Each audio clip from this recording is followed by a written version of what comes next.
KGF cinema చూసిన తర్వాత ash అంటేనే ఒక రేంజ్ ఎలివేషన్ గుర్తొస్తుంది. ఒక ప్రశ్న అందరి మదిలో మెదులుతుంది. కేజీఎఫ్ ఇచ్చిన ఇమేజ్ ను టాక్సిక్ నిలబెట్టిందా లేదా? అదే కేజీఎఫ్ ఇమేజ్ ని ఈ సినిమా మైనస్ అయ్యిందా? 3 గంటల 14 నిమిషాల రన్ టైమ్ తో వచ్చిన టాక్సిక్ లో అసలు యష్ 2 పాత్రలో కనిపించాడు. వందల కోట్ల బడ్జెట్లు పెట్టి భారీ యాక్షన్లు, హాలీవుడ్ రేంజ్ మేకింగ్, అదిరిపోయే బీజిఎం అన్ని ఉన్నాయి. సినిమాలో కథ మాత్రం ఉందా? ఈ సినిమాలో ప్లస్ పాయింట్లు ఏంటి, మైనస్ పాయింట్లు ఏంటి? ఈరోజు ఈ వీడియోలో తెలుసుకుందాం. ఈ సినిమా కథలోకి వెళ్తే గోవాలో తనదైన సామ్రాజ్యాన్ని నడిపించే ఒక సాల్వాడార్ చుట్టూ కథ మొదలవుతుంది. అతడి సామ్రాజ్యంలోకి రాయ్ ఎంటర్ అవుతాడు. అతని సోదరి గంగా కూడా ఈ కథలో కీలకంగా ఉంటుంది. రాయ్ క్రమంగా సాల్వాడార్ కు నమ్మకమైన వ్యక్తిగా మారుతాడు. ఒక దశలో సాల్వాడార్ తర్వాత ఆ సామ్రాజ్యాన్ని రాయే వారసుడు అవుతాడని అందరూ భావిస్తారు. అప్పుడే కథలోకి వస్తుంది నదియా. నదియాతో రాయ్ ప్రేమలో పడతాడు. ఇక్కడి నుంచే రాయ్ జీవితంలో అసలు సమస్యలు మొదలవుతాయి. ఒకవైపు ప్రేమ, మరోవైపు కుటుంబం, ఇంకోవైపు గ్యాంగ్స్టర్ సామ్రాజ్యం. ఈ మూడు మధ్య రాయ్ జీవితం పూర్తిగా మారిపోతుంది. అసలు నదియా ఎవరు? గంగను నదియా ఎందుకు చంపుతుంది? రాయ్ జీవితంలోకి మెలెసా ఎలా వస్తుంది? రాయ్ సామ్రాజ్యాన్ని కూల్చాలనే ప్రయత్నించే రూమి ఎవరు? రాయ్ రూమికి ఉన్న సంబంధం ఏంటి? ప్రశ్నలన్నిటికీ సమాధానం దొరకాలంటే టాక్సిక్ లోని అసలు కథ మీరు థియేటర్ లో చూడాల్సిందే. ఈ సినిమాలో యాష్ పర్ఫార్మెన్స్ ఎలా ఉంది? ఒక మాట చెప్పాలంటే టాక్సిక్ సినిమాకు యాష్ వన్ మ్యాన్ షో ఇచ్చాడు. రాయ్ పాత్రలో Yash body language, style, dialogue delivery అన్ని అతడి స్టార్ ఇమేజ్ కు తగ్గట్టే ఉన్నాయి. ఈసారి యాష్ కేవలం స్టైల్ తోనే ఆగిపోలేదు. తన బాధ, కోపం, పశ్చాత్తాపం, ప్రేమ, ద్వేషం ఇవన్నీ కలిసిన ఒక గ్యాంగ్స్టర్ పాత్రను చూపించాడు. ముఖ్యంగా క్లైమాక్స్ లో యాష్ నటన ఈ సినిమాకు పెద్ద హైలైట్. రాయ్ రూమ్ పాత్రలో యాష్ చూపించిన వేరియేషన్ మాత్రం తప్పకుండా చూడాల్సిందే. అతను చెప్పే కొన్ని డైలాగ్స్ థియేటర్ లో విజిల్స్ పడడం ఖాయం. టాక్సిక్ లో హీరోయిన్ల విషయానికి వస్తే కేవలం పాటల కోసం పెట్టినట్టు కాకుండా ప్రతి పాత్రకు ఒక డార్క్ షేడ్ ఇవ్వడానికే ప్రయత్నించారు. నయనతార యాష్ సోదరిగా గంగ పాత్రలో కనిపించింది. యాక్షన్ సీన్స్ లో ఆమె లుక్ చాలా బాగుంది. ఎక్కువ ఎక్స్ప్రెషన్స్ తోనే ఆమె పాత్రను క్యారీ చేసింది.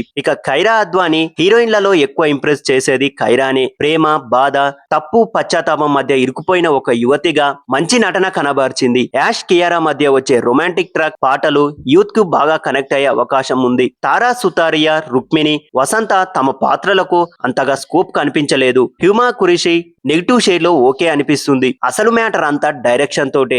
ఇక్కడే టాక్సిక్ కొంచెం తడబడుతుంది.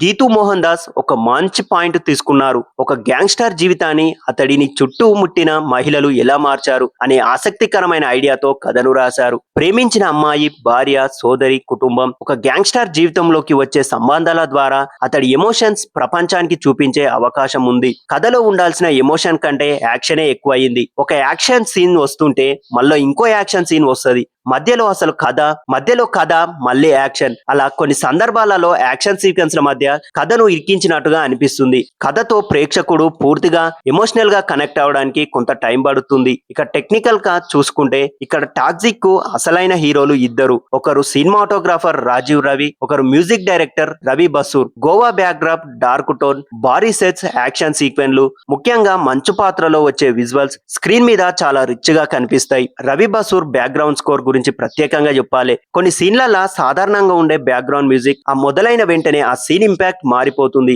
యాష్ ఎలివేషన్, రవి బసూర్ ఇచ్చిన బ్యాక్గ్రౌండ్ మ్యూజిక్ థియేటర్లలో మంచి రెస్పాన్స్ తెచ్చుకునే అవకాశం ఉంది. ఇక నిర్మాతగా వెంకటకే నారాయణ భారీ స్థాయిలో ఖర్చు పెట్టిన విషయం స్క్రీన్ మీద స్పష్టంగా కనిపిస్తుంది. కానీ సినిమాకు పెద్ద మైనస్ ఏంటంటే run time. Telugu version run time సుమారు 3 గంటల 14 నిమిషాలు పెట్టారు. నిజం చెప్పాలంటే సినిమాలో కొన్ని సీన్స్ లని కట్ చేసి ఉంటే మరింతగా క్రిస్పీగా ఉండేది. కనీసం ఒక 25-30 నిమిషాలు తగ్గించి ఉంటే సినిమా స్లోగా ఫ్లో మరింత బాగుండేది అనిపిస్తుంది. ఇదే టాక్సిక్ కు ప్రధాన మైనస్. కేజీఎఫ్ తో సినిమాని పోల్చొచ్చా? ఇదే ప్రశ్న ఇప్పుడు ప్రతి యాష్ అభిమాని అడుగుతున్నాడు. టాక్సిక్ లో కేజీఎఫ్ ప్రభావం కనిపిస్తుందా? Hero characterisation, elevations, violence, style, background score ఇలా చాలా చోట్ల కేజీఎఫ్ సినిమానే గుర్తుకొస్తుంది. కేజీఎఫ్ తర్వాత యాష్ కు వచ్చిన ఇమేజ్ ను దృష్టిలో పెట్టుకొని టాక్సిక్ ని కూడా డిజైన్ చేసినట్టు అనిపిస్తుంది. ఇక్కడే ఒక సమస్య ఉంది. కేజీఎఫ్ లో హీరోయిజం కథలో బాగా భాగంగా అనిపించింది. టాక్సిక్ లో కొన్ని చోట్ల హీరోయిజమే కథను డామినేట్ చేసినట్టు అనిపిస్తుంది. కేజీఎఫ్ స్థాయిలో ఎమోషనల్ కనెక్షన్ ప్రతి సీన్ లో రాదు.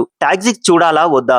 యాష్ అభిమాని అయితే ఈ సినిమా డెఫినెట్ గా మీకు నచ్చుతుంది. మీకు యాక్షన్ సినిమాలు ఇష్టమైతే థియేటర్లలో చూడడం బెస్ట్. ఎందుకంటే విజువల్స్, బ్యాక్గ్రౌండ్ స్కోర్, యాక్షన్ సీన్లు బిగ్ స్క్రీన్ మీదనే కిక్కిస్తాయి. మీరు కథ, ఎమోషనల్, ఫాస్ట్ స్క్రీన్ ప్లే కోరుకునే ఆడియన్స్ అయితే ఈ సినిమా చూడడానికి మీకు కొంచెం ఓపిక అవసరం. ఈ సినిమా మొత్తంగా చూసుకుంటే టాక్సిక్ యాష్ పర్ఫార్మెన్స్ బాగుంది. యాక్షన్ మాస్, బ్యాక్గ్రౌండ్ స్కోర్ కూడా అదిరిపోయింది. విజువల్స్ పరంగా హాలీవుడ్ రేంజ్ లో తీశారు. కథ చెప్పే విధానమే రన్ టైం కొన్ని చోట్ల ఓవర్ డోస్ యాక్షన్ సినిమాకు మైనస్ అయ్యింది. పర్ఫార్మెన్స్ కోసం టాక్సిక్ ని ఒకసారి థియేటర్ లో చూడొచ్చు. క్లైమాక్స్ లో యాష్ నటన, రాయ్ రూమ్ ట్విస్ట్ సినిమాకు మంచి హైలైటే. కాబట్టి నా మాటల్లో చెప్పాలంటే కేజీఎఫ్ ను మించి సినిమా కాదు, కానీ యాష్ ను మరోసారి స్క్రీన్ పై మాస్ గా చూడాలంటే వాళ్ళకు టాక్సిక్ మాత్రం ఒక మంచి థియేట్రికల్ ఎక్స్పీరియన్సే. మీకు టాక్సిక్ సినిమా ఎలా అనిపించింది? కేజీఎఫ్ తర్వాత యాష్ మరో బ్లాక్ బస్టర్ అవుతుందా లేక అంచనాలు సినిమాకు మైనస్ అయ్యాయా? మీ అభిప్రాయాన్ని మా కామెంట్ లో చెప్పండి.